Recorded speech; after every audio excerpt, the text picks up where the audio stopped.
عزیز طلبہ السلام علیکم ورحمۃ اللہ وبرکاتہ۔ تو بلاغت قرآن کا ہمارا موضوع چل رہا تھا، تو ابھی تک ہم نے علم بلاغت کی دو شاخوں کو ڈسکس کی ہے، علم بیان اور علم معانی۔ آج سے ہم علم بدیع کا آغاز کریں گے۔ تو علم بدیع سے مراد بلاغت کی وہ شاخ ہے کہ جس میں ہم کلام میں حسن پیدا کرنے کے طریقے اور اسالیب سیکھتے ہیں۔ یعنی بعض اوقات کلام کے لفظ میں حسن ہوتا ہے اور بعض اوقات کلام کے اندر معنوی طور پہ حسن پیدا کیا جاتا ہے، خوبصورتی پیدا کی جاتی ہے۔ تو کلام کے لفظ میں جب حسن پیدا کیا جائے یا کلام کے معنی میں جب خوبصورتی پیدا کی جائے تو یہ علم بدیع کا موضوع ہے۔ تو علم بدیع میں کئی ایک اصطلاحات کو ہم دیکھیں گے۔ علم بدیع کو ہم بیسیکلی دو طرح سے کیٹیگرائز کر سکتے ہیں، جس طرح سے اہل بلاغت نے کیا۔ ایک محسنات لفظیہ۔ محسنات لفظیہ سے مراد کیا ہے کہ لفظ میں حسن کیسے پیدا کیا جاتا ہے، لفظ میں حسن پیدا کرنے کے کیا کیا اسالیب ہیں، کیا کیا طریقے ہیں، یعنی وہ لفظ جو کہ آپ اپنے کلام میں استعمال کر رہے ہیں۔ اور دوسرا ہے محسنات معنویہ، یعنی معنی میں کیسے کیسے حسن پیدا کیا جا سکتا ہے، معنی میں حسن پیدا کرنے کے کیسے کیسے طریقے ہیں۔ تو محسنات لفظیہ یہ کم ہے، محسنات معنویہ جو ہے وہ یہ زیادہ ہے۔ تو پہلے ہم ڈسکس کرتے ہیں محسنات لفظیہ کو۔ یہ اسکرین پہ آپ دیکھ رہے ہیں ایک ٹرم استعمال ہوئی ہے تشابہ لفظین۔ تشابہ لفظین سے کیا مراد ہے؟ دو الفاظ کا آپس میں مشابہ ہونا، سملر ہونا، ٹھیک ہے؟ تو تشابہ لفظین، اس کے تحت کچھ ٹرمز آئیں گی، کچھ اصطلاحات آئیں گی جن کو ہم سمجھیں گے۔ ان میں سے ایک اہم اصطلاح جو ہے وہ جناس کی ہے۔ جناس، جیم کے کسرہ کے ساتھ، بکسر الجیم۔ جناس کی ایک قسم جناس تام ہے۔ جناس تام کسے کہتے ہیں؟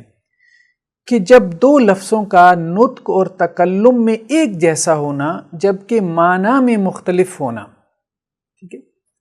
اور یہ دو لفظ نوعیت، تعداد، حرکات و سکنات اور ترتیب میں ایک جیسے ہوں، ٹھیک ہے؟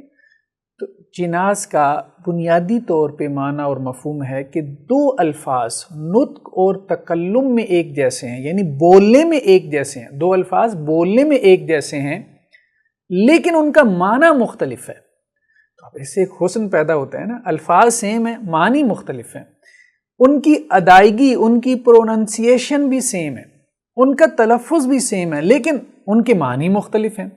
اس کو کہتے ہیں جناس، یعنی دو لفظوں کا بولنے میں ایک جیسا ہونا لیکن معنی میں مختلف ہونا۔ پھر آگے جناس کی دو قسمیں ہیں۔ ایک جناس تام کہلاتا ہے، یعنی کمپلیٹ، مکمل، جس میں دو الفاظ جو ہے وہ ایک جیسے ہوں، ہر اعتبار سے دو الفاظ ایک جیسے ہوں۔ ہر اعتبار سے مراد کیا ہے؟ چار اعتبارات سے وہ دونوں الفاظ ایک جیسے ہوں، یعنی نوعیت میں، تعداد میں، حرکات و سکنات میں اور ترتیب میں۔ دوسری اصطلاح کیا ہے؟ جناس غیر تام۔ جناس غیر تام یعنی انکمپلیٹ جناس۔ انکمپلیٹ جناس کون سا ہے؟ کہ جس میں دو لفظ سیم تو ہیں، کیونکہ جناس کا بنیادی معنی یہی ہے کہ دو لفظ گفتگو میں، تکلم میں، نطق میں، بولنے میں سیم ہوں، ٹھیک ہے، لیکن معنی میں مختلف ہو۔ تو جناس تام میں ہر اعتبار سے وہ دونوں لفظ سیم ہوتے ہیں، اور جناس غیر تام میں ہر اعتبار سے نہیں، بعض اعتبار سے وہ دونوں لفظ سیم ہوتے ہیں۔ تو ہر اعتبار ہم نے کہا ہے کہ چار اعتبارات سے دیکھا جاتا ہے دو لفظوں کی سملیرٹی کو، ان کی مشابہت کو۔ وہ ہم آپ کو اسکرین پہ ابھی اس کے مثالیں دکھا دیتے ہیں قرآن مجید سے۔ جناس تام کی مثال کیا ہے؟ جناس تام کی مثال ہے جیسے وَيَوْمَ تَقُومُ السَّاعَةُ، جس دن قائم ہوگی قیامت، یقسم المجرمون، قسمیں اٹھائیں گے مجرم، ما لبثوا غیر ساعۃ، نہیں وہ رہے سوائے ایک گھڑی کے، غیر ساعۃ، سوائے ایک گھڑی کے۔ اب الساعہ، الساعہ یہ جو پہلا آیا ہے لفظ، اس سے مراد کیا ہے؟ اس سے مراد ہے قیامت، اور دوسرا جو لفظ آیا ہے ساعہ، یہ ایک ہی آیت میں 2 مرتبہ لفظ آیا ہے، ایک ہی آیت میں 2 مرتبہ یہ لفظ کیا ہوا ہے، ریپیٹ ہوا ہے، ساعہ۔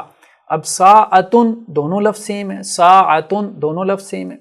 ایک جگہ الساعہ آیا جس سے مراد قیامت ہے، دوسری مرتبہ جب وہی لفظ ریپیٹ ہوا ہے تو اس سے مراد قیامت نہیں ہے بلکہ گھڑی ہے۔ گھڑی سے مراد ہوتا ہے جیسے عربوں میں 20-25 منٹ کے وقفے کے لیے یا وقت کے لیے وہ ساعہ کا لفظ استعمال کر لیتے ہیں۔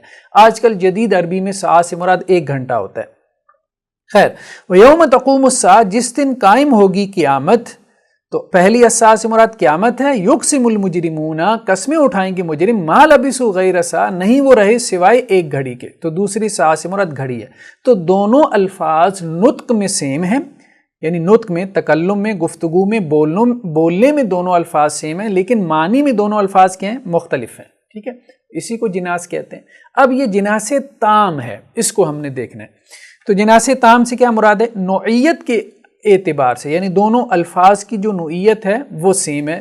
دونوں میں کیا ہے؟ سین الف عین اور گولتا، تو نوعیت سیم ہو گئی۔ دونوں کی تعداد سیم ہے، دونوں الفاظ کی جو حروف ہیں ان کی تعداد سیم ہے، جیسے سین الف عین اور گولتا 4 حرف ہیں تو آگے بھی 4 حرف ہیں۔ دونوں میں جو حرکات و سکنات ہیں وہ سیم ہیں، تو دونوں میں حرکات و سکنات بھی سیم ہیں، پہلے فتح ہے پھر اس کے بعد جو ہے وہ عین پہ فتح ہے پھر گولتا۔ اچھا، حرکات و سکنات یہاں پہ دونوں جگہ پہ سیم ہے۔ وہاں جو دوسری جگہ ساعتن آیا ہے نا، وہ تو جملے میں استعمال کی وجہ سے کہ کیونکہ وہ مضاف الیہ ہے تو اس لیے وہاں پہ وہ جر میں ہے، ورنہ اصلاً دونوں کی حرکات و سکنات کیا ہیں؟ سیم ہے۔ اچھا، اس کے بعد کیا ہے؟ ترتیب۔ ترتیب کے اعتبار سے، یعنی جو حروف کی ترتیب ہے وہ ترتیب بھی سیم ہے، پہلے سین ہے پھر الف ہے پھر عین ہے پھر گولتا ہے، تو دونوں میں یہ اس اعتبار سے سیم ہے۔ تو ان چاروں اعتبارات سے اگر 2 حروف بولنے میں، نطق میں، تکلم میں سیم ہوں تو اس کو جناس تام کہتے ہیں۔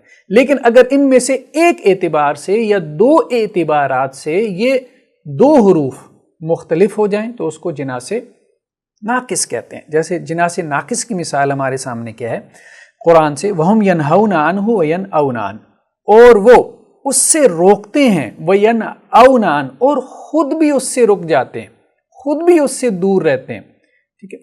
تو اب یہ اللہ سبحانہ وتعالیٰ جو ہے وہ مشرکین کی بات کر رہے ہیں، یہاں پہ جناس غیر تام ہے۔ تو اب یہاں پہ کیسے جناس غیر تام ہے، اس بات کو ہم نے سمجھنی ہے، یعنی ان 4 اعتبارات سے ہم ان دونوں حروف کو دیکھتے ہیں، ینہونا اور ینأونا۔ تو ینہونا میں کیا ہے؟ دیکھیں، ینہونا یہاں پہ پہلی بات تو یہ ہے کہ حروف کی نوعیت، تو حروف کی نوعیت میں کیا ہے؟ یا نون ہا واو نون ہے پہلے، اور دوسرے میں کیا ہے؟ یا نون حمزہ واو نون ہے، یعنی یہاں پہ ہا اور حمزہ کا فرق ہے، تو نوعیت کے اعتبار سے کیا ہو گیا؟ فرق ہو گیا، ٹھیک ہے؟ اس کے بعد ہم کیا دیکھتے ہیں؟ دونوں میں جو تعداد ہے حروف کی تو وہ 5 ہے، ینہونا میں بھی 5 ہیں اور ینأونا میں بھی 5 ہیں، ٹھیک ہے؟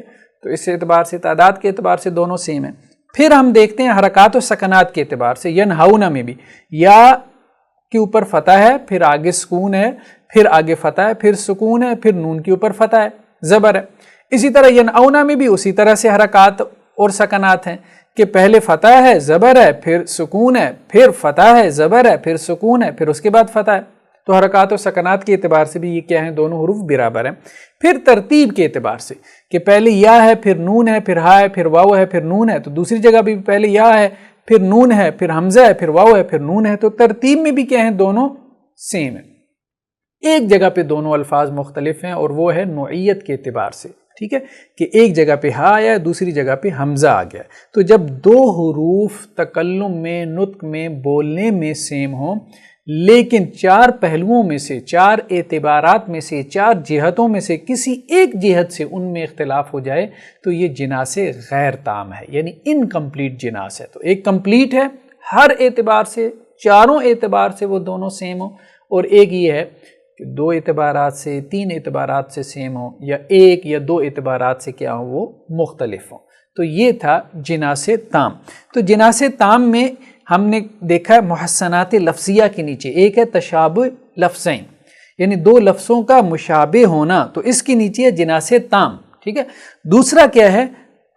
اختلاف لفظین، یعنی 2 لفظوں میں آپس میں کچھ اختلاف ہو جائے تو اس کے نیچے ہے جناس غیر تام، کیونکہ یہاں پہ کچھ نہ کچھ اختلاف ہمیں دیکھنے کو ملتا ہے۔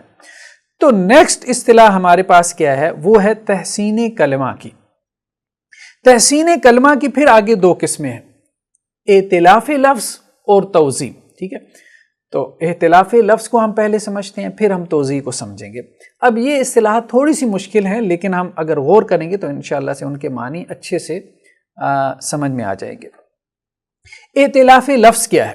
یعنی ائتلاف جو ہے نا، یہ باب افتعال سے ہے نا، الفت سے، ٹھیک ہے، اور لفظ یعنی دو لفظوں کا باہمی آپس میں الفت رکھنا، مناسبت ان میں کچھ ہونا، ٹھیک ہے۔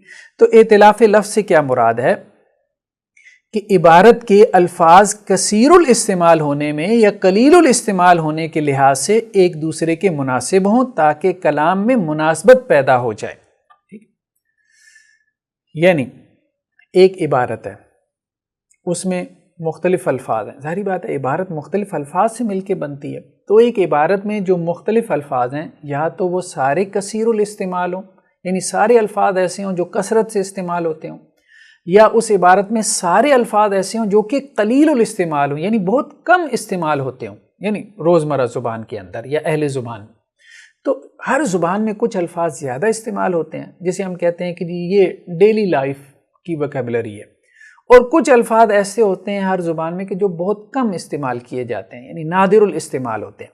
تو ایک عبارت میں تمام الفاظ یا اکثر و بیشتر الفاظ جو ہے وہ کثیر الاستعمال ہیں، سارے کے سارے، یا پھر یہ ہے کہ قلیل الاستعمال ہے، تو اس کو کہتے ہیں ائتلاف لفظ، یعنی دو لفظوں میں مناسبت پیدا ہو گئی ہے۔ دو لفظوں میں کس اعتبار سے مناسبت پیدا ہو گئی ہے کہ یا تو وہ دونوں لفظ کثیر الاستعمال ہیں، زیادہ استعمال ہونے والے ہیں، یا وہ دونوں لفظ قلیل الاستعمال ہیں، یعنی کم استعمال ہونے والے ہیں۔ اگر آپ کلام میں ایک لفظ ایسا لے آئے جو کہ کثیر الاستعمال ہے، زیادہ استعمال ہوتا ہے، اور دوسرا لفظ ایسا لے آئے جو کہ قلیل الاستعمال ہے، تو پھر اس میں وہ خوبصورتی نہیں رہ جاتی۔ کلام میں خوبصورتی اس طرح سے پیدا ہوتی ہے کہ دونوں لفظ کثیر الاستعمال ہوں یا دونوں لفظ جو ہے وہ قلیل الاستعمال ہو۔ اب ہم اس کی قرآن مجید سے مثال دیکھتے ہیں جس سے یہ بات کافی ہمارے لیے کھل کے سامنے آ جائے گی۔ قرآن میں کیا ہے؟ تاللہ تفتؤ تذکر یوسف، حضرت یعقوب علیہ السلام کے بارے میں کہا گیا کہ اللہ کی قسم، تاللہ، اللہ کی قسم۔ اب یہاں پہ تا قسم کے لیے لایا گیا، اب واو بھی قسم کے لیے لایا جاتا ہے، واللہ، اللہ کی قسم، با بھی قسم کے لیے لایا جاتا ہے، باللہ، اللہ کی قسم۔ عربی زبان میں واو اور با قسم کے لیے زیادہ استعمال ہوتا ہے، تا کا قسم کے لیے استعمال کیا ہے؟ نادر ہے، قلیل ہے۔ تو یہاں پہ تا جو قسم کے لیے لائی گئی ہے، یہ حرف تا قلیل الاستعمال ہے، ٹھیک ہے۔ نیکسٹ کیا ہے؟ تفتؤ تذکر، تو ہمیشہ ذکر کرتا رہے گا، یوسف، یوسف کا، ٹھیک۔ تو اب تفتؤ کا جو معنی ہے یہ استمرار ہے، تذکر تو ذکر کرتا رہے گا، تفتؤ تذکر تو ہمیشہ ذکر کرتا رہے گا۔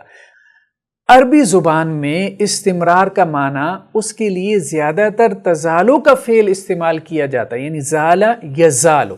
یہاں پہ کیا ہے؟ تفتؤ کا فعل جو ہے وہ استعمال کیا گیا، فعل ناقص۔ تو استمرار کا یعنی کانٹینیوٹی کا معنی دینے کے لیے کسی فعل میں کہ آپ وہ فعل مسلسل کرتے چلے جا رہے ہیں، اس کے لیے عام طور پہ جو اسلوب عربی زبان میں استعمال کیا جاتا ہے، جو فعل عام طور پہ استعمال کیا جاتا ہے وہ زال یزالو کا ہے، لیکن یہاں پہ تفتؤ کا فعل استعمال کیا گیا جو کہ قلیل الاستعمال ہے۔ تو تا قسم کے لیے قلیل الاستعمال ہے، اور تفتؤ کا صیغہ جو ہے، تفتؤ کا جو فعل ہے، یہ فعل میں استمرار یعنی کانٹینیوٹی کا معنی پیدا کرنے کے اعتبار سے قلیل الاستعمال ہے، ٹھیک ہے۔ اب اس کے بعد دیکھیں، حتی تکون حارضا، یہاں تک کہ تو ہو جائے، حارضا مطلب اپنی جان گھلانے والا، ٹھیک ہے، ہلاک ہونے تک تو پہنچ جائے۔ تو حضرت یعقوب علیہ السلام کے جو گھر والے تھے انہوں نے کہا تھا حضرت یعقوب علیہ السلام کو کہ آپ حضرت یوسف کے غم میں اتنا زیادہ گھلتے رہتے ہیں کہ آپ کہیں اللہ کے پاس نہ پہنچ جائیں، کہیں اس کی وجہ سے آپ کی وفات نہ ہو جائے۔ تو یہ وہ مضمون ہے جو یہاں ہمیں نظر آتا ہے۔ اب حارضن کا لفظ وفات کے لیے عام طور پہ استعمال نہیں ہوتا، ٹھیک ہے، ہلاک کا لفظ استعمال ہوتا ہے عربی زبان میں اس دنیا سے دوسری دنیا میں جانے کے لیے یا موت کے لیے تو اس میں وفات کا لفظ بھی استعمال ہوتا ہے، ہلاک کا لفظ بھی استعمال ہوتا ہے، لیکن حرث کا لفظ ہلاک کے لیے استعمال نہیں ہوتا۔ تو حرث کا لفظ جو ہے وہ وفات کے لیے قلیل الاستعمال ہے، کم استعمال ہوتا ہے۔ تو یہاں اب ہم دیکھتے ہیں کہ تاللہ میں تا جو قسم کے لیے یہ قلیل الاستعمال ہے، تفتع میں جو استمرار کا معنی ہے، کنٹینیوٹی کا معنی ہے، تو اس کے لیے یہ جو فعل ہے یہ قلیل الاستعمال ہے، اور حردن میں جو ہلاکت کا معنی ہے تو ہلاکت کے لیے اس لفظ کا استعمال یہ قلیل الاستعمال ہے۔ تو ایک عبارت میں آپ نے تمام قلیل الاستعمال الفاظ کو جمع کر دیا، تمام قلیل الاستعمال الفاظ کو جمع کر دیا، تو اس سے کیا ہے خوبصورتی پیدا ہو گئی۔ اس کو ہم کہتے ہیں ائتلاف لفظ، ایک لفظ کی دوسرے لفظ سے مناسبت۔ اصل میں پوری اصطلاح کیا ہے؟ ائتلاف لفظ مع لفظ، یعنی ایک لفظ کی دوسرے لفظ کے ساتھ مناسبت۔ تو یہاں مناسبت کس اعتبار سے ہے؟ قلیل الاستعمال ہونے میں، نادر الاستعمال ہونے میں، کم استعمال ہونے میں۔ اب اس کے بعد ہمارے سامنے کیا ہے؟ توضیح۔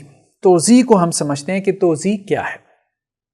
توضیح ہے کہ متکلم کسی کلمے کے ہر یا اکثر الفاظ میں بغیر کسی تکلف اور مشقت کے حروف ہجائیہ میں سے ایک حرفوں کو ہر کلمے میں ذکر کرے۔ ٹھیک ہے، متکلم کیا کرتا ہے کہ کسی عبارت کے اندر مختلف الفاظ ہیں، ان الفاظ میں ایک ہی حرف کو بار بار لے کے آتا ہے۔ ٹھیک ہے، ایک عبارت ہے نا، ٹھیک ہے، ایک جملہ ہے، اس میں مختلف الفاظ ہیں، تو ایک عبارت کے ہر لفظ میں ایک ہی حرف کو، حرف سے مراد الفابیٹ، ایک ہی الفابیٹ کو متکلم بار بار لے کے آتا ہے بغیر کسی تکلف کے اور بغیر کسی مشقت کے، یعنی اسے کوئی تکلف بھی نہیں کرنا پڑا اور اس میں کوئی مشقت بھی نہیں ہے۔ تو اس سے کیا ہو رہا ہے؟ کلام میں حسن پیدا ہو رہا ہے کہ ایک جملے میں ہر لفظ میں ایک حرف، ایک الفابیٹ بار بار ریپیٹ ہو رہا ہے۔ ٹھیک ہے، تو اس کو ہم قرآن مجید کی مثال سے سمجھتے ہیں۔ قرآن مجید میں کیا ہے؟ حضرت موسیٰ علیہ السلام نے، حضرت ہارون علیہ السلام نے اللہ سبحانہ و تعالیٰ سے کیا کہا؟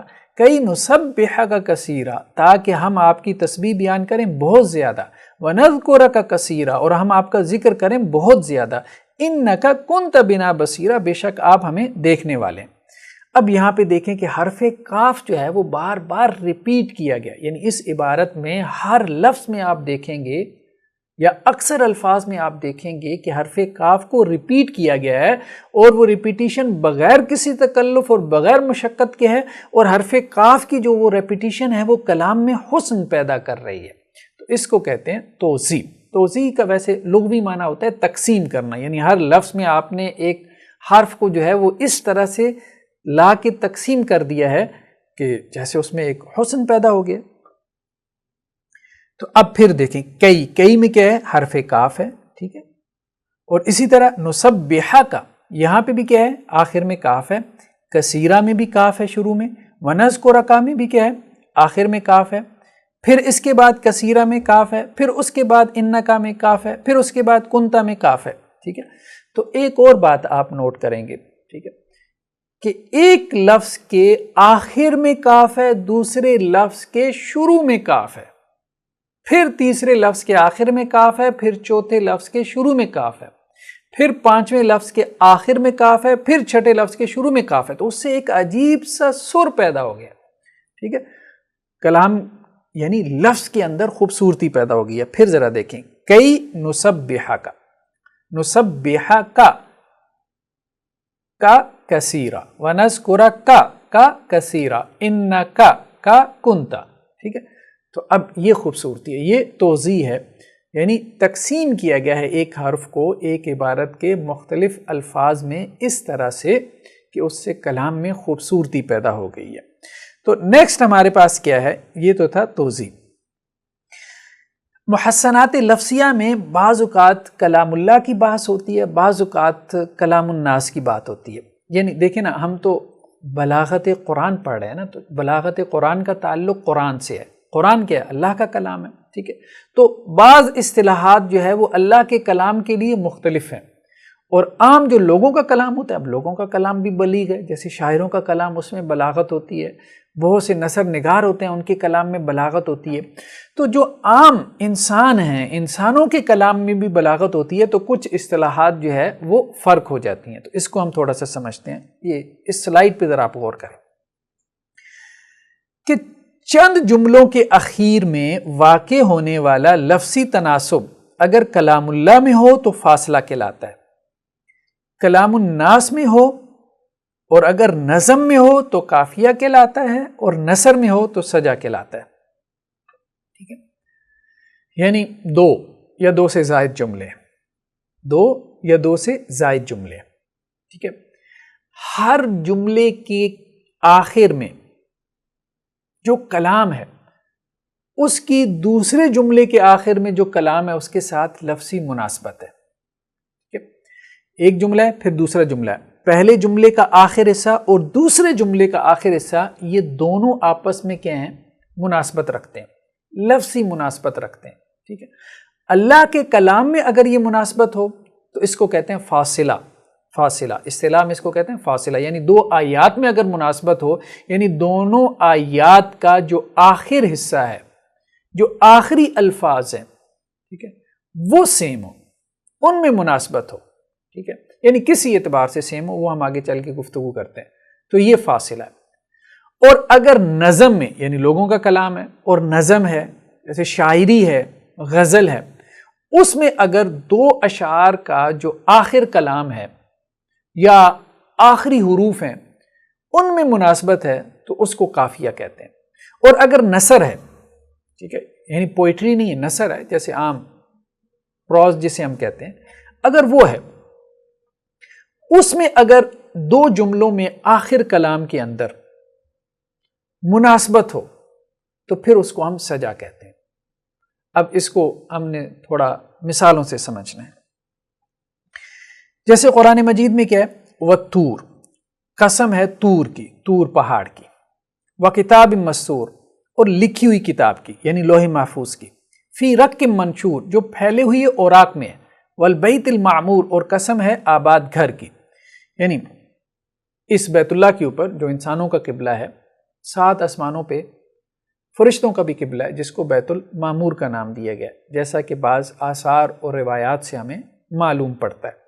اب یہاں پہ دیکھنے والی بات کیا ہے کہ فاصلہ کیا ہے، اس کو سمجھنے کی ضرورت ہے، ٹھیک ہے۔ تو وَالطُّورِ، اب یہاں پہ آخر کلام کیا ہے؟ پہلی آیت کا آخر کلام کیا ہے؟ تو پہلی آیت کے آخر میں واقع ہونے والا جو لفظ ہے، ٹھیک ہے، اس میں آخر میں جو حرف ہے وہ را ہے۔ دوسری آیت میں بھی کیا ہے؟ کتاب مستور، مستور لفظ تو ڈیفرنٹ ہو گیا لیکن اس لفظ کا آخری حرف کیا ہے؟ را ہے۔ تیسری آیت میں بھی فی رق منشور میں بھی لفظ تو ڈیفرنٹ ہو گیا لیکن اس کا آخری حرف کیا ہے؟ وہ بھی را ہے۔ چوتھی آیت والبیت المعمور میں بھی لفظ تو ڈیفرنٹ ہو گیا، معمور ہو گیا، لیکن اس کا آخری حرف کیا ہے؟ سیم ہے۔ تو یہ اب 4 آیات اصل میں کیا ہیں؟ 4 جملے ہیں۔ والطور ایک جملہ، وکتاب مسطور دوسرا جملہ، فی رق منشور تیسرا جملہ، والبیت المعمور چوتھا جملہ۔ تو 4 جملوں کے اخیر میں کیا ہے؟ مناسبت ہے، مناسبت لفظی ہے، یعنی 4 جملوں یا 4 آیات کے آخری حروف آپس میں کیا ہیں؟ لفظی مناسبت رکھتے ہیں، اس کو کہتے ہیں فاصلہ، کیونکہ اس سے ایک حسن پیدا ہو رہا ہے۔ والطور وکتاب مسطور فی رق منشور والبیت المعمور۔ اب جب قاری صاحب اس کو پڑھیں گے تو وہ کیسے ایک لے اور سر کی کیفیت پیدا ہوگی۔ اب جو لوگ قراء حضرات کو سنتے رہتے ہیں وہ اس کا اندازہ کر سکتے ہیں کہ اس سے حسن پیدا ہوتا ہے کہ نہیں۔ اس کے بعد ہم دیکھتے ہیں کہ اگر کلام الناس ہے، لوگوں کا کلام ہے، اور نظم ہے، تو نظم میں اگر یہی کام ہو کہ 2 جملوں کے جو اخیر ہیں وہ آپس میں کیا ہیں؟ سیم ہو، ملتے جلتے ہوں، تو اس کو قافیہ کہتے ہیں۔ اور اگر نثر کے اندر ایسا ہو کہ 2 جملوں کے جو اخیر ہوں وہ آپس میں ملتے جلتے ہوں، یعنی ان میں لفظی مناسبت ہو، ٹھیک ہے، تو اس کو سجا کہتے ہیں۔ سجا کی پھر آگے 2 قسمیں۔ جمہور اہل علم کا کہنا یہ ہے، یا جمہور اہل بلاغت کا کہنا یہ ہے کہ اگر 2 حروف نثر میں یکساں ہوں، یعنی 2 جملوں کے جو آخری حروف ہیں نثر کے اندر اگر وہ یکساں ہوں، پھر بھی سجا ہے، اور اگر قریب المخرج ہوں پھر بھی سجا ہے۔ لیکن امام سکاکی اور خطیب بغدادی کا کہنا یہ ہے کہ دو جملوں کے آخر میں یعنی نثر کے اندر دو حروف اگر یکساں ہیں تو پھر سجا ہے، اور اگر قریب المخرج ہیں تو پھر سجا نہیں ہے۔ اس اختلاف کو ہم ذرا سمجھتے ہیں ایک مثال سے، قرآن مجید کی مثال سے۔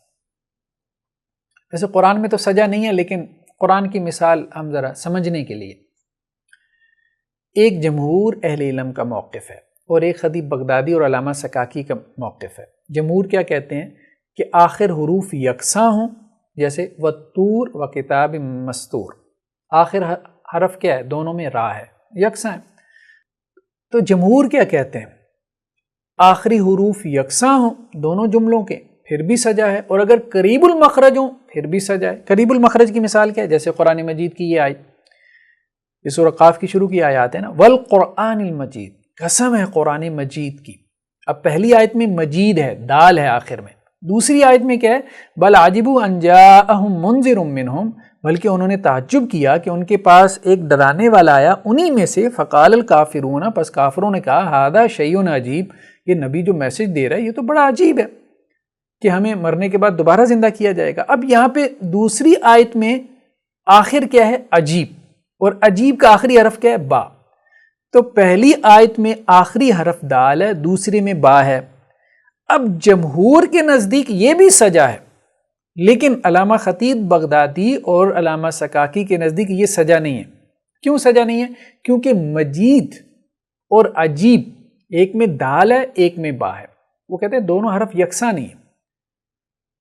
تو خطیب بغدادی اور علامہ سکاکی کہتے ہیں دونوں حرف یکساں ہوں تو پھر سجا ہے، اگر دونوں حرف یکساں نہ ہوں، قریب المخرج ہوں تو پھر سجا نہیں ہے۔ جمہور کہتے ہیں قریب المخرج ہو تو پھر بھی ایک سر اور لے پیدا ہو رہی ہے، اس لیے اس میں بھی حسن ہے، وہ بھی سجا ہے، یعنی قاف والقرآن المجید، بل عجبوا ان جاءہم منذر منہم فقال الکافرون ھذا شیء عجیب، مجید عجیب۔ تو جمہور کہتے ہیں اس میں بھی حسن ہے، اس میں بھی لفظی مناسبت ہے کہ جب دونوں لفظ قریب المخرج ہوں، تو دال اور با قریب المخرج ہیں۔ جنہوں نے تجوید پڑھی ہے تو وہ قریب المخرج کو اچھے طریقے سے سمجھ سکتے ہیں، یعنی وہ الفاظ کہ جن کی ادائیگی کا جو مقام ہے، یعنی منہ سے ہم تمام الفاظ استعمال کرتے ہیں نا، تو مخرج یعنی وہ ادائیگی کا جو مقام ہے وہ قریب قریب ہے۔ اب با کہاں سے ادا ہوتی ہے؟ با ہونٹوں سے ادا ہوتی ہے۔ اب آپ اس طرح سے بولیں نا تو با ہونٹوں سے ادا ہوتی ہے۔ اور دال کہاں سے ادا ہوتی ہے؟ تو دال یہ جو آپ کے سامنے کے دو دانت ہیں جن کو ثنایا علیہ کہتے ہیں، ان کے اوپر جب آپ اپنی زبان لگاتے ہیں اوپری جبڑے پہ تو پھر دال ادا ہوتی ہے، ٹھیک ہے؟ تو اب یہ دونوں حروف کا مخرج یعنی یہ منہ سے کہاں سے ادا ہو رہے ہیں؟ تو جہاں سے ادا ہو رہے ہیں تو وہ قریب قریب جگہ ہیں، دونوں مقامات قریب ہیں، تو اس کو کہتے ہیں قریب المخرج۔ تو دو حروف اگر قریب المخرج بھی ہوں تو پھر بھی ان کی ادائیگی سے حسن پیدا ہوتا ہے، تو اس صورت میں بھی ہم کلام کو کیا کہیں گے؟ سجا کہیں گے، اور اگر وہ قرآن مجید میں ہے تو ہم اس کو فاصلہ ہی شمار کریں گے، ٹھیک؟ اب نیکسٹ ہم چلتے ہیں سجا کی اقسام کی طرف۔ تو سجا کی کئی ایک اقسام ہیں وزن اور قافیہ کے اعتبار سے۔ دو لفظ آپ نے ذہن میں رکھنے ہیں، ایک وزن اور ایک قافیہ۔ اب جنہوں نے صرف پڑھی ہے ان کو وزن تو سمجھ میں آ جائے گا، باقیوں کو تھوڑا سا سمجھانا پڑے گا۔ وزن سے آپ سمجھ لیں جیسے سیٹ پیٹرنز ہوتے ہیں، آپ کہتے ہیں یہ فاعل کے وزن پہ ہے، قاتل، ناصر، حامد، ٹھیک ہے، یہ فاعل کے وزن پہ ہے، اور یہ مفعول کے وزن پہ ہے، ٹھیک ہے؟ تو عربی میں کچھ سیٹ پیٹرنز ہیں جن کے اندر آپ روٹ ورڈ ڈالتے جائیں تو آپ کو الفاظ، آپ کو وکیبلری ملتی جاتی ہے۔ مفعول کے وزن پہ کیا ہے؟ جیسے مضروب ہے، مقتول ہے، مکسور ہے، محمود ہے، یہ مفعول کے وزن پہ ہے، ٹھیک ہے؟ تو کچھ اوزان ہیں وزن، یعنی جیسے کلمے میں فا عین لام ہوتا ہے تو فا عین لام کی جگہ آپ مادہ یا روٹ ورڈ ڈال دیتے ہیں تو اس سے آپ کو مختلف وکیبلری حاصل ہو جاتی ہے۔ خیر یہ ایک صرف کا موضوع ہے، جن بچوں نے صرف پڑھی ہے، گرامر پڑھی ہے، عربی گرامر، تو ان کو یہ وزن کا مفہوم اچھے سے سمجھ آ جائے گا۔ ہم نے کہا تھا کہ یہ مختلف علوم لغت ہیں، یہ بلاغت بھی علم لغت ہے، تو علم لغت کی یعنی عربی زبان کے جو علوم ہیں ان کی مختلف شاخیں ہیں. ایک علم میں ہم دوسرا علم جو ہے وہ مکمل طور پہ نہیں کھول سکتے، اس کو صرف ٹچ کر سکتے ہیں. تو اب آپ دیکھیں کہ ایک ہے وزن اور دوسرا کیا ہے قافیہ. قافیہ کیا ہے؟ کسی جملے کا اخیر.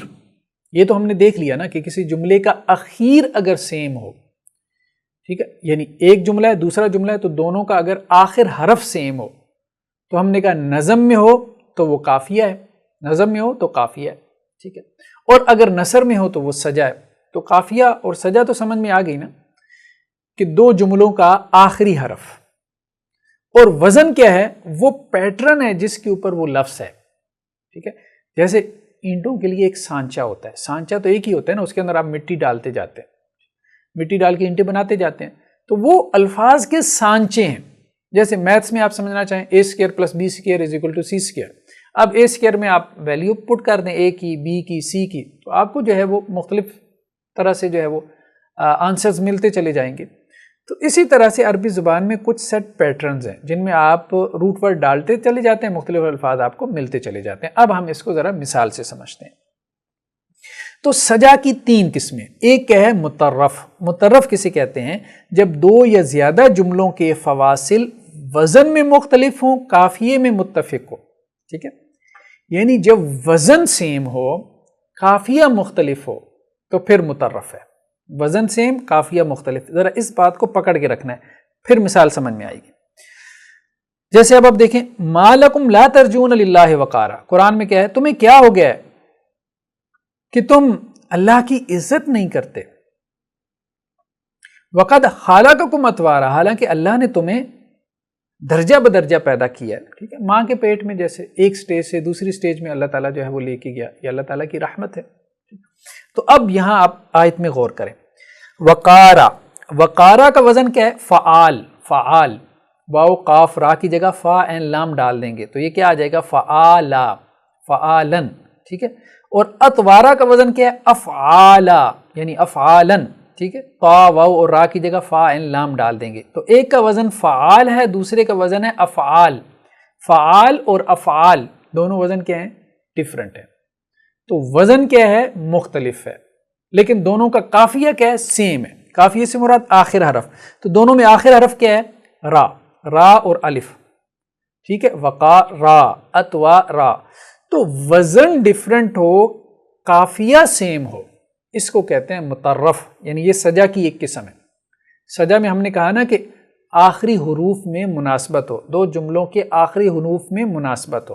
تو آخری حروف میں مناسبت ہے لیکن وزن میں مناسبت نہیں ہے، دونوں حروف کے وزن میں مناسبت نہیں ہے تو پھر بھی سجا ہے. یہ سجا کا ابتدائی درجہ ہے. سجا کا کیا ہے؟ ابتدائی درجہ ہے، ٹھیک. دوسرا کیا ہے؟ مماثلت. مماثلت میں کیا ہے کہ جب 2 یا زیادہ جملوں کے فواصل وزن میں متفق ہوں جبکہ قافیے میں مختلف ہوں. وزن جو ہے وہ ایک جیسا ہے لیکن قافیہ مختلف ہے. تو وزن ایک ہو تو پھر بھی ایک ردم پیدا ہوتا ہے، ایک سر اور لے کی کیفیت پیدا ہوتی ہے، ٹھیک ہے. اس کو آپ دیکھیں جیسے قرآن مجید کی آیت ہے وما ادراک ما الطارق. اور آپ کو کیا خبر کہ طارق کیا ہے؟ النجم الثاقب، چمکتا ہوا تارا. اب الطارق یہ پہلی آیت کا آخر ہے. دوسری آیت کا آخر کیا ہے؟ الثاقب. تو طارق فاعل کا وزن ہے، ثاقب یہ بھی فاعل کا وزن ہے، دونوں کا وزن سیم ہے. طارق اور ثاقب دونوں فاعل کے وزن پہ، وزن سیم ہے، لیکن دونوں کا جو قافیہ ہے یعنی آخری حرف وہ ڈیفرنٹ ہے. وہ کیا ہے؟ پہلے میں کیا ہے؟ طارق میں قاف ہے، دوسرے میں ثاقب میں کیا ہے؟ با ہے. تو قافیہ مختلف ہے. تو یہاں پہ وزن سیم ہے، قافیہ مختلف ہے، تو اس کو کیا کہتے ہیں؟ مماثلت. یہ مماثلت ہے، ٹھیک ہے. تو یہ سجا کا ابتدائی درجہ ہے. اب اس کے بعد ہم دیکھتے ہیں سجا کا دوسرا درجہ. اس میں کیا ہے کہ جب 2 یا زیادہ جملوں کے فواصل وزن اور قافیہ دونوں میں سیم ہوں، دونوں میں، تو اس کو متوازی کہتے ہیں، ٹھیک ہے. پہلے درجے میں کیا تھا؟ یا تو 2 جملوں کے جو اواخر ہیں یعنی آخری حروف یا آخری الفاظ وہ وزن میں سیم ہے یا قافیے میں سیم ہے، ٹھیک ہے. تو مترف ہے یا پھر مماثلت ہے.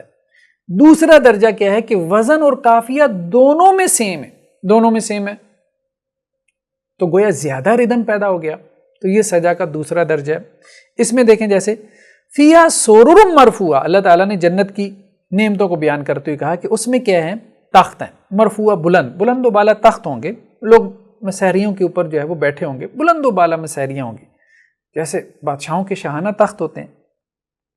وَأَكْوَابٌ مَوْضُوعَةٌ، اور کپس ہوں گے جو کہ ایک ترتیب سے رکھے گئے ہوں گے. تو یہاں مرفوعہ اور موضوعہ قافیہ بھی سیم ہے. قافیہ کیسے سیم ہے کہ آخر میں عین اور گولتا ہے، اور دونوں کا وزن بھی سیم ہے. وزن کیا ہے؟ مفعولتن، دونوں میں وزن بھی سیم ہے. مرفوعاتن، موضوعاتن، مفعولتن، تو دونوں کا وزن بھی سیم ہے، قافیہ بھی سیم ہے. تو جب دونوں کا وزن اور قافیہ سیم ہو تو اس کو ہم کیا کہتے ہیں؟ متواسی، یعنی دونوں الفاظ کیا ہیں؟ متواسی ہیں. یہ بھی سجا کی ایک قسم ہے. اب یہاں مناسبت بڑھ گئی. پھر ایک درجہ آتا ہے کہ مناسبت اور زیادہ بڑھ جاتی ہے، ٹھیک ہے، اس کو کہتے ہیں مرصع، مرصع کلام. ٹھیک ہے، اس میں کیا ہوتا ہے؟ مرصع میں کیا ہے کہ جب جو جملوں میں ہر جملے کے تمام الفاظ یا اکثر الفاظ کا وزن اور قافیہ ایک ہو. متوازی میں کیا تھا؟ دو جملوں کا جو آخری لفظ تھا، ٹھیک ہے، آخری لفظ، ان کا وزن اور قافیہ سیم تھا. اور اگر دو جملوں کے تمام الفاظ کا وزن اور قافیہ یا اکثر الفاظ کا وزن اور قافیہ سیم ہو تو یہ مرصع کلام ہے. اس کی مثال کیا ہے؟ ان الابرار لفی نعیم، بے شک نیکوکار لازمن نعمتوں میں ہوں گے. وان الفجار لفی جہیم، اور بے شک جو فاسق و فاجر ہیں وہ لازمن جہنم میں ہوں گے. اب دیکھیں ابرار اور فجار، ٹھیک ہے، ابرار میں بھی آخر میں راہ ہے، فجار میں بھی آخر میں راہ ہے، تو دونوں کا قافیہ کیا ہے؟ سیم ہے. پھر اس کے بعد لفی، دونوں جگہ پہ لفی ہے تو لفی بھی سیم ہے. اس کے بعد آگے نعیم ہے، نعیم میں بھی آخر میں میم ہے، اور دوسری آیت میں جہیم ہے، اس میں بھی آخر میں میم ہے. تو نعیم اور جہیم دونوں کا وزن بھی سیم ہے. وزن کیا ہے؟ فعیل ان کا وزن ہے، نعیم جہیم فعیل، ٹھیک ہے، فعیل ان کے وزن پہ دونوں ہیں، اور دونوں کا قافیہ بھی سیم ہے، دونوں کا آخر میں کیا ہے؟ میم آ رہا ہے. تو یہاں اکثر الفاظ دونوں آیات میں آپ دیکھ رہے ہیں، اکثر الفاظ یعنی ایک سے زائد الفاظ کا جو وزن اور قافیہ کیا ہے وہ سیم ہے، تو زیادہ ردم کی کیفیت پیدا ہو گئی ہے. اس کو کہتے ہیں مرصع کلام. ٹھیک، تو یہ تو تھا سجا، یعنی سجا اور اس کی اقسام. محسنات لفظیہ میں اب ہم آگے مزید کچھ اصطلاحات کی طرف چلتے ہیں. ان میں ایک ہے حسن ابتدا. تو حسن ابتدا کیا؟ حسن ابتدا یہ ہے کہ متکلم اپنی کلام کی ابتدا میں شیریں کلمات اور عمدہ ترکیبات لاتا ہے تاکہ مخاطب کو ابتدائی سے اپنے کلام کی طرف راغب کر لے. ٹھیک ہے، متکلم نے اپنی گفتگو شروع کی، شروع کلام میں جو ہے وہ عمدہ تراکیب لے کے آیا، شیریں کلام لے کے آیا، یعنی شروع کلام کو اس نے خوبصورت بنایا، ایسا خوبصورت بنایا کہ سننے والا اس کی طرف راغب ہو جائے. عربوں میں یہ تھا کہ جب اپنے قصیدے کا آغاز کرتے تھے تو عجیب و غریب مناظر بیان کرتے تھے، عجیب و غریب مناظر بیان کرتے تھے. یعنی شروع میں ہی آپ ایسی گفتگو کریں کہ گویا اپنا جو لسنر ہے، اپنا جو سامع ہے، اس کی توجہ آپ اپنی طرف کیا کریں؟ کھینچ لیں. اس کو کہتے ہیں حسن ابتدا، یعنی بہترین ابتدا کرنا. ٹھیک ہے، قرآن میں اس کی مثال کیا ہے؟ قرآن میں عام طور پہ صورتوں کی جو ابتدا ہوتی ہے وہ اسی شان کے ساتھ ہوتی ہے، بہت خوبصورت ہوتی ہے. اب ہم لوگ تو عربی نہیں جانتے، اس سے ہم حظ نہیں اٹھا سکتے. جیسے سورہ صافات میں والصافات صفا فالزاجرات زجرا فالتالیات ذکرا، اور قسم ہے صفے باندھنے والوں کی جو صفے باندھے، فرشتوں کی بات ہوگی. بس قسم ہے ان فرشتوں کی جو ڈانٹنے والے ہیں، ڈانٹ ڈپٹ کرنے والے ہیں، جھڑک دینے والے ہیں. ٹھیک، یعنی شیاطین کو. فالتالیات ذکرا، اور پھر قسم ہے ان فرشتوں کی جو کہ ذکر کرنے والے ہیں، پے در پے ذکر کرنے والے، مسلسل اللہ کی یاد میں لگے رہنے والے ہیں. اب دیکھیں کس شان کے ساتھ جو ہے یہ سورہ مبارکہ کی ابتدا ہو رہی ہے. والصافات صفا فالزاجرات زجرا فالتالیات ذکرا ان الہکم لواحد، ہے بے شک تمہارا الہ ایک ہی الہ. تو یہ حسن ابتدا ہے، بہترین کلام کے ساتھ اور عمدہ تراکیب. ترکیب سے مراد وہ جو جملے کا سٹرکچر ہے. تو والصافات صفا فالزاجرات زجرا فالتالیات ذکرا، اب یہ تراکیب ہے. ٹھیک، تو بہترین تراکیب کے ساتھ. تو کبھی آپ گرامیٹیکل انالیسس جب ان آیات کا کریں گے نا، گرامر پڑھنے کے بعد، صرف نہ پڑھنے کے بعد، تو پھر آپ کو اندازہ ہوگا کہ ان آیات کی ترکیب میں کیا بلاغت ہے، مفعول مطلق کا استعمال ہے، اور کیسے کیسے جو ہے وہ اس کا استعمال کن کن معنی کے لیے کیا گیا. نیکسٹ ہمارے پاس کیا ہے؟ براءت استحلال. براعت استحلال کی اصطلاح بھی حسن ابتدا سے ملتی جلتی ہے۔ براعت، یہ پہلے آپ ذرا اس کو دیکھ لیں سلائیڈ کے اوپر کہ یہ لفظ میں پروناؤنس تو کر رہا ہوں، اس کا تلفظ تو ادا کر رہا ہوں، لیکن بعض اوقات تلفظ سے نہیں سمجھ میں آتی کہ یہ لفظ کیا ہے، ٹھیک ہے۔ تو براعت استحلال، ٹھیک ہے، یہ اس میں عین ہے براعت میں، استحلال، ٹھیک ہے۔ تو براعت استحلال کیا ہے کہ متکلم آغاز کلام میں شیریں کلمات اور عمدہ تراکیب لے کے آتا ہے تاکہ مقصود کی طرف سرسری انداز میں رہنمائی کر دے۔ براعت کا مطلب کیا ہے؟ لغوی معنی اگر ہم سمجھیں تو براعت کا مطلب ہے فصاحت۔ استحلال، یہ بھی ہلال سے ہے، ہلال پہلی رات کے چاند کو کہتے ہیں، یعنی شروع کلام میں فساد پیدا کر دینا، وہی بات جو حسن ابتدا میں تھی، شروع کلام میں فساد پیدا کر دینا، بلاغت پیدا کر دینا، شیریں کلام لے کے آنا، عمدہ کلام لے کے آنا، بہترین تراکیب لے کے آنا، ٹھیک ہے، شروع کلام میں۔ لیکن براعت استحلال میں کچھ زیادہ ہے حسن ابتدا سے۔ وہ زیادہ کیا ہے؟ براعت استحلال میں وہ زیادہ یہ ہے کہ متکلم جب شروع میں شیریں کلام اور عمدہ تراکیب لے کے آتا ہے، بہترین کلام لے کے آتا ہے سامعین کی توجہ کھینچنے کے لیے، تو بعد میں جو اس نے گفتگو کرنی ہوتی ہے شروع کلام میں ہی اس کی طرف اشارہ کر دیتا ہے۔ وہ شروع کا کلام تو مخاطبین کی توجہ کھینچنے کے لیے، لیکن اس میں اشارہ کر دیا کہ آگے میں کیا گفتگو کرنے جا رہا ہوں۔ سرسری انداز سے متکلم نے اپنے مقصود کی طرف اشارہ کر دیا کہ بعد میں کیا گفتگو ہونے والی ہے، ٹھیک ہے۔ جیسے قرآن میں اس کی مثال کیا ہے؟ سورۃ انزلنا، یہ سورہ نور کے شروع کی آیات ہیں کہ یہ سورت ہے انزلناہا وفرضناہا، اب یہ عمدہ تراکیب ہے، انزلناہا وفرضناہا وانزلنا فیہا آیات بینات، ٹھیک ہے۔ شیریں کلام ہے، عمدہ تراکیب ہے، بہترین تراکیب ہے، ایک ترکیب کے اوپر دوسری ترکیب بالکل سیٹ بیٹھ رہی ہے، ٹھیک ہے۔ تو ایک حسن ابتدا ہے، لیکن اس میں اللہ سبحانہ و تعالیٰ نے اس حسن ابتدا میں آگے جو اللہ تعالیٰ کلام کرنے جا رہے ہیں اس کی طرف بھی اشارہ کر دیا کہ اس صورت میں آگے کن چیزوں کی طرف جو ہے وہ گفتگو جا رہی ہے یا کن چیزوں پہ گفتگو ہوگی۔ تو کہا گیا یہ صورت ہے انزلناہا وفرضناہا، ہم نے اس کو نازل کیا اور ہم نے اس کے احکامات کو فرض کیا، یعنی اس صورت میں کچھ ایسے احکامات بیان ہونے جا رہے ہیں جو کہ فرض ہیں، جو کہ لازم ہیں، جن کو پکڑنا ضروری ہے، پھر آگے چل کے ان احکامات کا تذکرہ ہمیں جو ہے وہ ملتا ہے انسانی زندگی کے حوالے سے یا معاشرت کے حوالے سے۔ اس کے بعد نیکسٹ ہمارے پاس کیا ہے؟ حسن تخلص۔ حسن تخلص کیا ہے؟ حسن تخلص یہ ہے کہ ابتدائی کلام میں غیر مقصود کلام کو بطور تمہید ذکر کرنے کے بعد اصل مقصود کی طرف منتقل ہو جانا، بشرطے کہ دونوں میں کوئی مناسبت ہو۔ حسن تو وہی حسن ہی چل رہا ہے نا، مطلب علم بدیع میں زیادہ تر کیا ہے؟ حسن ہے، لفظ میں حسن پیدا کر رہے ہیں ہم، ابھی محسنات لفظیہ کا مطالعہ کر رہے ہیں کہ لفظ میں کیسے کیسے حسن پیدا کیا جاتا ہے۔ تو نیکسٹ ہمارے سامنے اصطلاح کیا ہے؟ حسن تخلص۔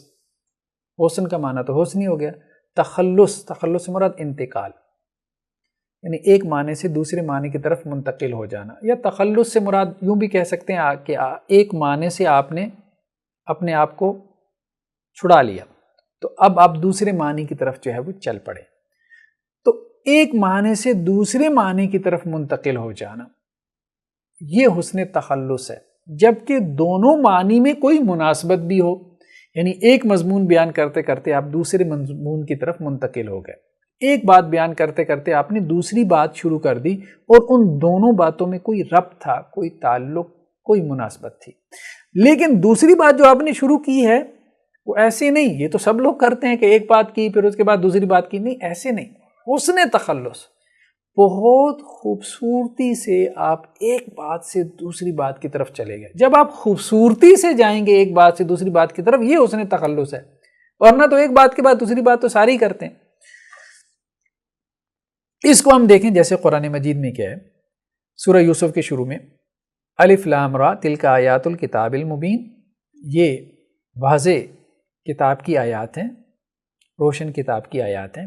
انا انزلناہ قرآن عربیہ، بے شک ہم نے اس کتاب کو نازل کیا عربی قرآن بنا کے، لعلکم تعقلون، تاکہ تم سمجھو، نحن نقص علیک. اب یہاں تک کیا تھا؟ یہاں تک تو تھا حسن ابتدا. ٹھیک ہے، یہ کیا الف لام را تلک آیات الکتاب المبین انا انزلناہ قرآنا عربیا لعلکم تعقلون. حسن ابتدا ہے، بہت خوبصورت ہے. کبھی مصریوں کو سنیں کہ انہوں نے سورہ یوسف کیسے پڑھی ہے، تو منشاوی کو، اسی طرح سید سعید مصری کو اور مصطفیٰ اسماعیل کو، تو پھر انسان کو اندازہ ہوتا ہے کہ کیا خوبصورتی ہے اللہ کے کلام میں.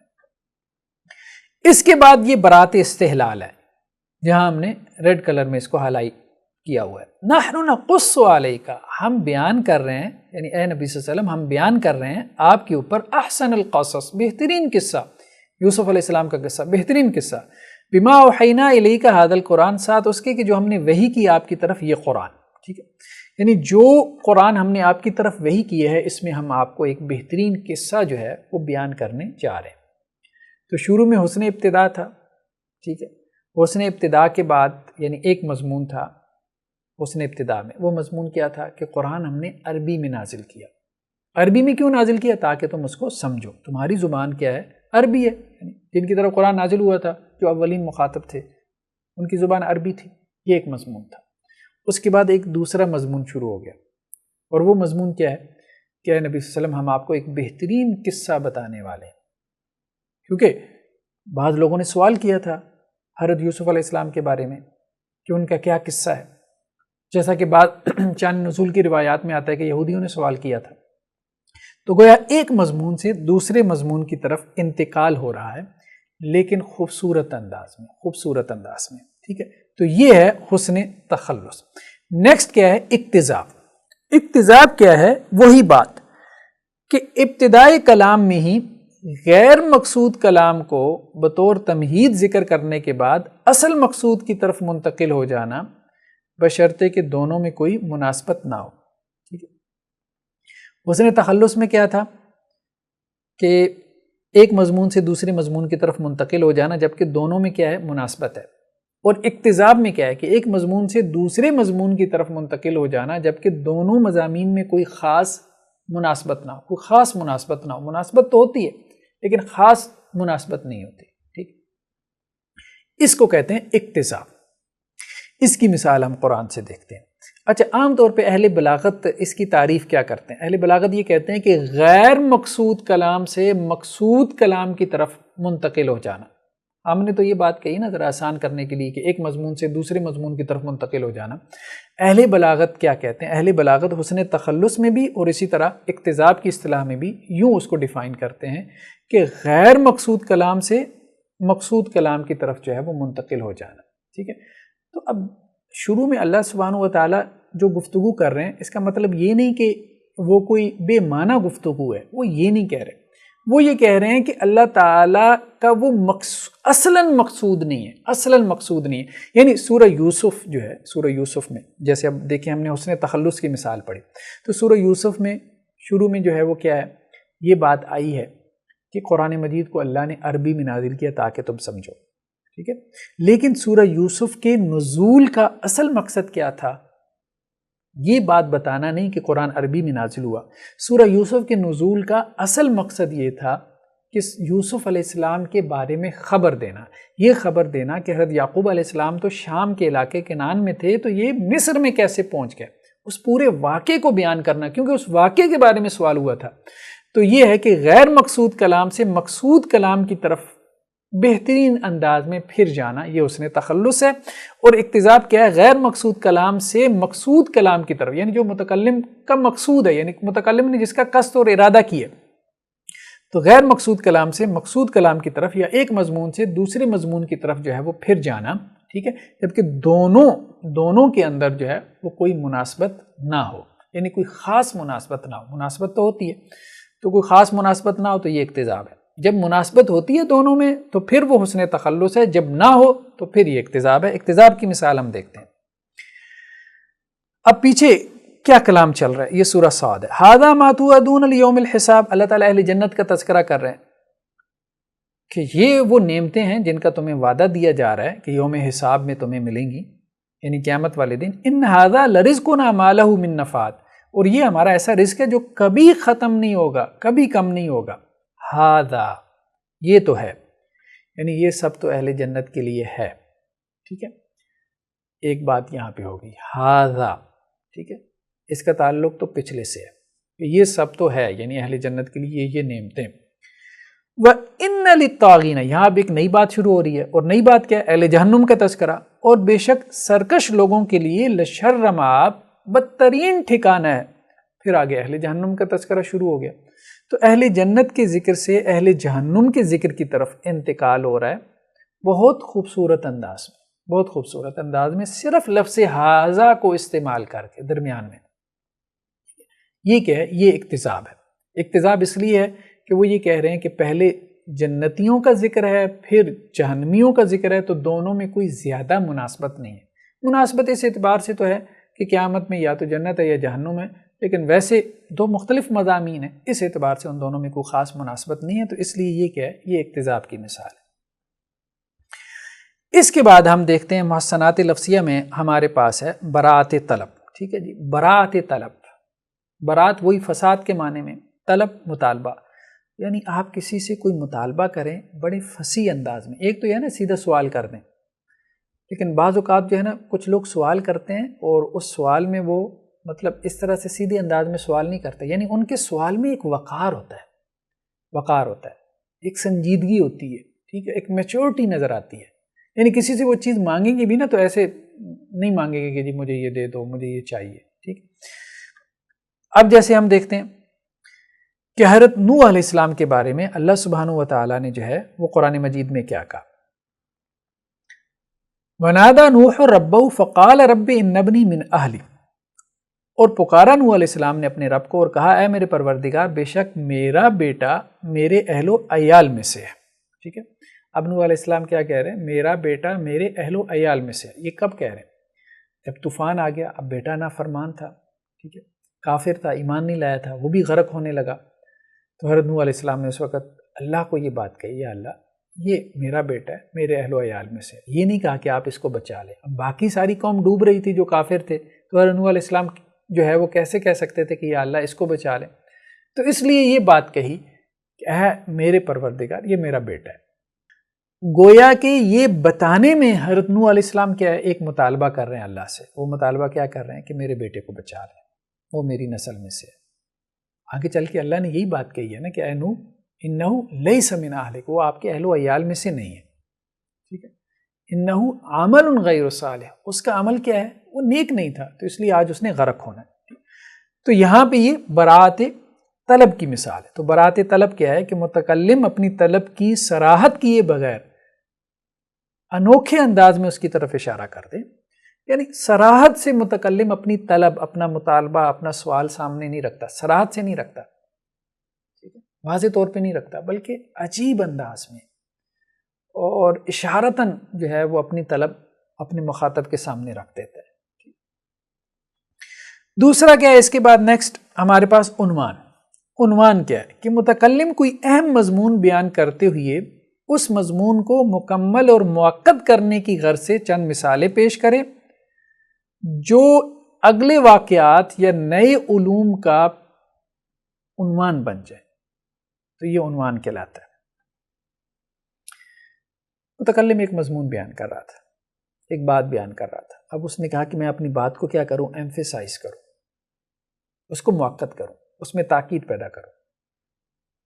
تو متکلم نے اپنی بات میں تاکید پیدا کرنے کے لیے مثالیں بیان کی، لیکن متکلم نے اپنی بات میں تاکید پیدا کرنے کے لیے جو مثالیں بیان کی اس سے ایک نیا علم پیدا ہو گیا، ان مثالوں سے ایک نئی بات پیدا ہو گئی، نئی بات نہیں، ایک نیا علم پیدا ہو گیا، ایک نیا عنوان پیدا ہو گیا، ایک نیا موضوع پیدا ہو گیا۔ یہ عنوان ہے، اس کو ہم آیت مبارکہ سے سمجھتے ہیں، ٹھیک ہے۔ جیسا کہ اللہ سبحانہ و تعالیٰ نے سورہ مرسلات میں کہا، یعنی قیامت والے دن جو ہے وہ کافروں کو کہا جائے گا انطلقوا، تم چلو الی ظل، اس سائے کی طرف، یعنی یہ جہنم کا سایہ مراد ہے، ذی ثلاث شعاب، جو 3 شاخوں والا ہے، ذی ثلاث سے مراد 3، شعاب شاخیں، یعنی وہ جو سایہ ہوگا جہنم کا یا جہنم کی آگ کا وہ 3 شاخوں والا ہوگا، تو انہیں اس سائے کے نیچے کھڑا ہونا پڑے گا، یعنی جہنم کا جو سایہ ہے وہ بھی کسی عذاب سے کم نہیں ہے. یہ بات بیان ہو رہی ہے، مطلب عذاب کی ہولناکی بیان ہو رہی ہے. جہنم کی آگ تو درکنار، اس کا جو سایہ ہے اس کی آگ کا یا اس کے دھوئیں کا جو سایہ ہے وہ بھی کسی عذاب سے کم نہیں ہے. اور کہا کہ وہ سایہ کیا ہوگا؟ 3 شاخوں والا ہوگا. اب جہنم کی ہولناکی کو متکلم نے مؤکد کیا. اللہ سبحانہ وتعالی جہنم کی ہولناکی کو ایمفیسائز کر رہے ہیں، لیکن اہل بلاغت کہتے ہیں اس سے اللہ نے جو مثال بیان کی ہے اس سے ایک نیا علم پیدا ہو گیا. اب بہرحال اہل بلاغت بھی بعض اوقات تکلف کرتے ہیں، ہم ابھی اس میں نہیں جاتے کہ انہوں نے یہاں پہ تکلف کیا ہے، ہم اس میں اس اصطلاح کو سمجھنا چاہ رہے ہیں کہ یہ اصطلاح کیا ہے، ورنہ اس کے لیے جو مثال ہے خود مجھے بھی اس کے اوپر اطمینان نہیں ہے. لیکن بہرحال اہل بلاغت کی بات سن لیں اصطلاح کو سمجھنے کے لیے. تو اہل بلاغت یہ کہتے ہیں کہ یہ جو ذی ثلاث کا لفظ آیا ہے اس سے وہ جہنم کی ہولناکی تو مؤکد ہو گئی، لیکن ایک نیا عنوان، ایک نیا موضوع، ایک نیا علم بھی پیدا ہو گیا. اور وہ کون سا ہے؟ ٹریگنومیٹری. یعنی ذی ثلاث 3 جو ضلع ہوتے ہیں، کہا نا کہ وہ جو جہنم کا جو دھواں ہے اس کا جو سایہ ہوگا وہ 3 شاخوں والا ہوگا. تو جب 3 ضلع آپ نے ملا دیے تو اس سے مثلث بن گئی، ٹرائی اینگل بن گئی. اور ٹرائی اینگل کیا ہے؟ یہ ٹریگنومیٹری جو ہے اس کی بنیاد ٹرائی اینگل ہے. تو ہمارے ہاں مدارس میں ایک وقت میں ٹریگنومیٹری پڑھائی جاتی رہی ہے، اب بھی بلکہ بعض مدارس میں باقاعدہ ٹریگنومیٹری پڑھائی جاتی ہے اور اس میں اچھا خاصا رسوخ ہوتا ہے ان کا، مطلب وہ سب کچھ پڑھتے ہیں لیکن اپنے انداز میں عربی مصطلحات کے ساتھ. یعنی وہ یہ نہیں کہتے سائن تھیٹا، کاز تھیٹا، یا جو ہے وہ ٹین جو ہے اس کا کیا ہے، یا ٹین انورس کیا ہے، وہ اس طرح سے نہیں، وہ اپنی اصطلاحات میں اس کو پڑھتے ہیں. وہ عربی کی اصطلاحات ہوتی ہیں لیکن پڑھتے ہیں. تو یہ یونانیوں سے چونکہ چلا آ رہا تھا ٹریگنومیٹری کا جو ہے وہ علم، تو علم ہندسہ جو ہے یہ ہمارے ہاں مدارس کے نصاب میں بھی حصہ رہا ہے، اس کا جز بھی رہا ہے مدارس کے سلیبس کا. تو یہاں پہ وہ اصل میں یہ کہہ رہے ہیں کہ یہ بیسیکلی ٹریگنومیٹری کا علم پیدا ہو رہا ہے. تو اسی طرح بہت سے لوگوں نے جو ہے وہ کہیں سے قرآن کی کسی آیت سے اسٹیٹکس کا علم نکال لیا کہ یہاں سے جو ہے وہ شماریات کا علم پیدا ہو رہا ہے. بہت سے لوگوں نے اس طرح سے کچھ مبالغہ بھی کیا. بہرحال ہم اس طرف نہیں جا رہے، اصل میں یہاں پہ مقصود جو ہے وہ اس اصطلاح کو سمجھنا تھا. تو نیکسٹ ہمارے پاس کیا ہے؟ محسنات لفظیہ میں، یعنی وہ الفاظ جن کے ذریعے آپ کلام میں حسن پیدا کر سکتے ہیں، ان میں نیکسٹ ہے ہمارے پاس اقتباس. اقتباس کیا ہے؟ کہ متکلم قرآن یا حدیث کے کسی حصے کو اپنے کلام میں، یعنی اپنے کلام کا جز بنا لے. اس کا کلام نثر ہے یا شعر ہے تو یہ اقتباس ہے. ٹھیک ہے، قرآن یا حدیث. اقتباس جیسے ہم کوٹیشن کہتے ہیں، قرآن کی کوئی آیت یا حدیث کا کوئی ٹکڑا جو ہے متکلم کیا کرے؟ اپنے کلام میں شامل کر لے. ٹھیک ہے، اس کا کلام یا تو نظم ہے یا پھر اس کا کلام نثر ہے، کہیں پہ بھی شامل کر لے تو یہ اقتباس کہلاتا ہے. لیکن یہ نہ بتائے کہ یہ قرآن کی آیت ہے یا یہ حدیث کا جز ہے. بس قرآن کی آیت کو یا حدیث کی جز کو، اب وہ علماء کو تو پتہ ہوگا یہ قرآن کی آیت ہے، یا حفاظ کو پتہ ہوگا، یا جو حدیث پڑھنے پڑھانے والے ہیں ان کو پتہ ہوگا کہ یہ حدیث کا جز ہے. لیکن متکلم نے یہ بتائے بغیر کہ یہ قرآن کی آیت کا جز ہے یا یہ حدیث کی آیت کا جز ہے، اسے اپنے کلام کا حصہ بنا دیا. ٹھیک ہے، اپنی عبارت کے اندر خوبصورتی پیدا کرنے کے لیے، اس کو کہتے ہیں اقتباس. اس کی مثال کیا ہے؟ جیسے شاعر کا شعر ہے، یوم یأتی الحساب ما لظلوم، کہ جس دن قیامت کا دن آئے گا تو اس دن ظالم کے لیے ما من حمیم ولا شفیع ہوتا، تو نہ تو کوئی گرم جوش دوست ہوگا، جگری یار ہوگا، اور نہ ہی کوئی اس کا سفارشی ہوگا جس کی کوئی بات سنی جائے گی. ٹھیک ہے، تو ما من حمیم ولا شفیع ہوتا، اب یہ قرآن کا جز ہے، قرآن کی ایک آیت کا حصہ ہے. تو شاعر نے کیا کیا؟ مطلب اپنا کلام کہتے کہتے اس میں قرآن مجید کی آیت کا ایک حصہ جو ہے اسے اپنے شعر کا حصہ بنا دیا. یہ ہے اقتباس. دوسرا اس کے علاوہ ایک اصطلاح استعمال ہوتی ہے استشہاد. استشہاد بھی اقتباس سے ملتی جلتی ہے. استشہاد کیا ہے؟ کہ متکلم قرآن یا حدیث کے کسی حصے کو اپنے کلام میں لے آئے لیکن صراحت کرے، حوالہ دے کہ یہ قرآن مجید کی آیت ہے، یہ حدیث ہے. اقتباس کیا ہے؟ کہ بتائے نہیں، متکلم قرآن یا حدیث کو اپنے کلام کا حصہ بنا لے لیکن بتائے نہ کہ یہ قرآن اور حدیث ہے. یہ تو ہے اقتباس. استشہاد میں کیا ہے؟ یعنی استشہاد میں کیا ہے کہ وہ قوت پکڑ رہا ہے نا اپنے کلام پہ. یعنی متکلم ایک بات کر رہا ہے اور بات کرتے کرتے کہتا ہے اللہ نے بھی یہ بات کہی ہے. ٹھیک ہے، متکلم ایک بات کر رہا ہے اور بات کرتے کرتے اللہ کے رسول نے بھی یہ بات کہی ہے، تو گویا وہ استشہاد پکڑ رہا ہے، یعنی گواہی بنا رہا ہے اپنے کلام کے اوپر کتاب اللہ سے، اور اسی طرح جو ہے وہ رسول اللہ صلی اللہ علیہ وسلم کے کلام سے گواہی قائم کر رہے ہیں نا، یہ استشہاد ہے۔ ٹھیک، جیسے ہمارے عام طور پہ تھیسز لکھے جاتے ہیں، مقالہ جات یا ریسرچ آرٹیکل لکھے جاتے ہیں، تو اس میں جو ریسرچرز ہیں وہ کیا کرتے ہیں، بات بیان کرتے کرتے کیا کہتے ہیں، قال اللہ سبحانہ و تعالیٰ، اللہ سبحانہ و تعالیٰ نے کہا ہے، یا قال رسول اللہ صلی اللہ علیہ وسلم، اللہ کے رسول نے کہا ہے، تو یہاں اس نے بتا دیا اللہ نے کہا ہے یا اللہ کے رسول نے کہا ہے، تو یہ استشہاد ہے۔ تو اقتباس اور استشہاد میں صرف فرق کیا ہے کہ اقتباس میں بتایا نہیں جاتا کہ یہ قرآن میں سے لیا ہے یا حدیث میں سے لیا ہے، اور استشہاد میں بتایا جاتا ہے کہ یہ قرآن میں سے لیا ہے یا حدیث میں سے لیا ہے، اور اس کا آگے ریفرنس بھی نقل کیا جاتا ہے۔ نیکسٹ ہمارے پاس کیا ہے، وہ ہے تضمین۔ تضمین کیا ہے؟ تضمین کہتے ہیں کہ متکلم اپنے کلام میں تاکید پیدا کرنے کے لیے نظم کی ترتیب کے لیے، یعنی یا تاکید کے لیے یا نظم میں ترتیب کے لیے اپنے کلام میں غیر کے کلام کو داخل کر لے۔ ٹھیک ہے، تو اپنے کلام میں تاکید پیدا کرنے کے لیے، اگر تو نثر ہے تو نثر میں تاکید پیدا کرنے کے لیے، اور اگر نظم ہے، یعنی کلام کی دو ہی صورتیں ہوتی ہیں، یا نثر ہے یا نظم ہے، نثر ہے تو اس میں تاکید پیدا کرنے کے لیے، نظم ہے تو اس میں ترتیب کے لیے متکلم کیا کرتا ہے، کسی دوسرے کا کلام ملا دیتا ہے، دوسرا کوئی بھی ہو سکتا ہے۔ اقتباس اور استشہاد میں کیا تھا، قرآن اور حدیث تھا۔ تضمین کا مطلب کیا، ملا دینا۔ ٹھیک ہے، تو ضمن سے ہے نا، یہ باب تفعیل سے مصدر ہے تضمین، تو دوسرے کا کلام اپنے کلام میں ملا دینا۔ ٹھیک ہے، تو متکلم اگر نثر میں ملائے تو اس کی غرض کیا ہوتی ہے، تاکید، اور اگر نظم میں ملائے تو ایک خاص ترتیب پیدا کرنے کے لیے وہ ایسا کرتا ہے۔ ٹھیک ہے، قافیہ ردیف ملانے کے لیے ایسا کرتا ہے، تو یہ تضمین کہلاتا ہے۔ جیسے شاعری میں اس کی مثال کیا ہے، اب ظاہری بات ہے اللہ اور اس کے رسول صلی اللہ علیہ وسلم نے تو دوسرے کا کلام اپنے کلام میں نہیں نا اس طرح سے ملایا، یہاں پہ شاعری میں اس کی مثال ہم دیکھیں گے کہ دوسرے کا کلام جو ہے وہ کیسے ملاتے ہیں۔